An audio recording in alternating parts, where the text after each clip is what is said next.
মৰমৰ ছাত্ৰ ছাত্ৰীসকল তোমালোকে দেখিছা তোমালোকক কেইটামান বস্তু দেখুওৱা হৈছে সেই বস্তুকেইটাৰ বৈশিষ্ট্য চোৱা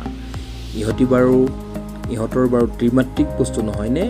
ইহঁতি কি আকৃতিৰ নিশ্চয় আয়তীয়ঘনক আকৃতিৰ তোমালোকে ধৰিব পাৰিছা ইয়াত দৈৰ্ঘ্য প্ৰস্থ উচ্চতা দেখুওৱা হৈছে ইয়াত দৈৰ্ঘ্য L প্ৰস্থ B আৰু উচ্চতা H বুলি আমি ধৰিব পাৰোঁ ইয়াত ছখন পৃষ্ঠ থাকে কেনেকৈ ছখন পৃষ্ঠ এটা আয়তীয়ঘনকৰ পৰা হয় তোমালোকক ইয়াত দেখুওৱা হৈছে চোৱা কেনেকৈ ছখন পৃষ্ঠৰ আয়তীয়ঘনকটো গঠিত হৈছে তোমালোকে ইয়াত দেখিছা বৈশিষ্ট্য এটা একে একে ৰং দিয়া হৈছে দুখন পৃষ্ঠৰ সেই প্ৰত্যেক দুখনৰ কালি সমান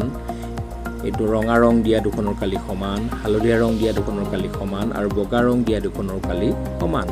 ছখন পৃষ্ঠ ভালদৰে মন কৰা এই পৃষ্ঠকেইখনৰ এতিয়া আমি কালি উলিয়াম আমি আৰু সেই কালিকেইটাৰ যোগফলে হ'ব আয়তীয়ঘনকটোৰ মুঠ পৃষ্ঠকালি এতিয়া তোমালোকে গম পাইছা এইবোৰ আয়তাকৃতিৰ গতিকে আয়তৰ আমি কালিৰ সূত্ৰ জানো দিককোণ প্ৰস্থ 1 নং পৃষ্ঠৰ কালি আৰু 2 নং পৃষ্ঠৰ কালি সমান প্ৰত্যেকৰ কালি L পূৰণ H ঠিক সেইদৰে 3 নং পৃষ্ঠ আৰু 4 নং পৃষ্ঠৰ কালি সমান প্ৰত্যেকৰে কালি B পূৰণ H ঠিক সেইদৰে 5 নং পৃষ্ঠ আৰু 6 নং পৃষ্ঠৰ কালি সমান প্ৰত্যেকৰ কালি L পূৰণ B এতিয়া আমি চাব পাৰোঁ যে ছখন পৃষ্ঠৰ কালি কিমান